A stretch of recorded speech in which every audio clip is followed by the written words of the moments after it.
ఎలాగనగా తన అతిక్రమములకు పరిహారము నొందినవాడు, తన పాపమునకు ప్రాయశ్చిత్తము నొందినవాడు ధన్యుడు. మనుషులు చేసిన దోషములకు శిక్ష అనుభవించిన తరువాతే వారికి విముక్తి ప్రాయశ్చిత్తము దొరుకుతుంది. మనుషుడు దేవునికి వ్యతిరేకంగా చేసిన పాపానికి శిక్ష మరణం. ఇక ప్రాయశ్చిత్తం ఎలా పొందగలడు? ఎలా ధన్యుడు కాగలడు? అందుకే మన ప్రభు అయిన యేసుక్రీస్తు ఈ లోకమునకు వచ్చి మన శిక్షను తానే శిలువ మీద భరించి మనలను విముక్తి చేశారు.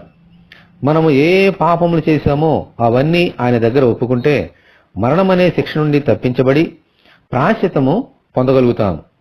అప్పుడు ఈ లోకంలో ధన్యులుగా జీవించగలుగుతాము. దేవునికి స్తోత్రము. హల్లెలూయా. ప్రభువా, మా పాప శిక్షను మీరు భరించి మమ్ములను ధన్యులుగా చేసినందుకు మీకు వందనములు.